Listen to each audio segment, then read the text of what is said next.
رابطة هداية الإنسان مركز دار الفرقان لتحفيظ القرآن خنجو خنا أنا قولو قوتو خنا خيستي نوف رابني جي من دايسات رابن خن صصوصا جرا akka ana malkaaballotti quraana qara'uun hodduu jabaattee namni quraanaan qara jedhu xixamaa ture.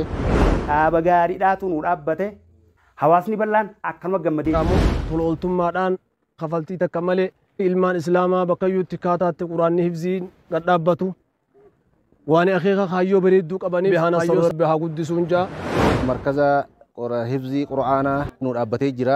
Hidaayatul insaanii fi mana murii muslimtoota godina Harargee baatiin galatoomaadha jechuudhaan barbaada. Rakkinaa fi bakkatti qaraasinu bootaa dhabuudhaaf ijoolleen teenya hurraan tuni fooqii masjiida irra qara'u jirti. Masjiida kana shoora keessa yeroo roobaati ispeeshaalii ammaan tana roobaa jira. Yeroo roobaa kana itti roobaa akkatti qara'an hin qabanii. Fuula dura yoo rabbi fedhe bifa bareedaadhaan markazi tokko markaza bareedaa markaza istaandaardii eeggate dorgomaa addunyaatti illee haa ta'u kan hojii dhaabbataniin isin gaafadhaan. Dhaabbata Hidaayatul Insaan baay'ee takkaan galatoomanii kan nuti barachuu jirru maallaqa hafallee osoo hin ta'in bilaashuma barachuu jira. Jazaa isaanii rabbi haa kafalu dhaabbata Hidaayatul Insaan.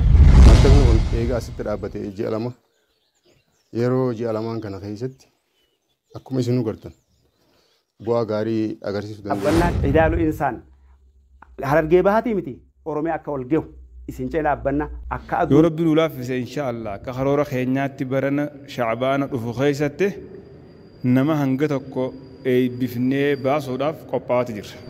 Odoo amatan gahin ijoolleen tun bakka kanaan gahuun sababaa isin nuuf fiddaniin bakka kana harkanne. Uummanni islaamaa akka qabeenya rabbitti kan as keessa jiruu fi biyya alaa jiruus akka nu gargaartan.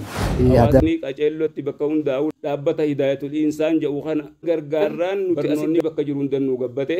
I wanted to invite my brothers and sisters all over the world to support this Hidaayatul Insaan Foundation. Ka aduun tun gartee addunyaa guutuu ibsutti warra addunyaa guutuudhaaf markaza kana dhaabu isin haa godhu. Diin keessattis diinagdee keessattis ol isaan haa oofu waan qaban barakaa keessa dhabdee haa buusu.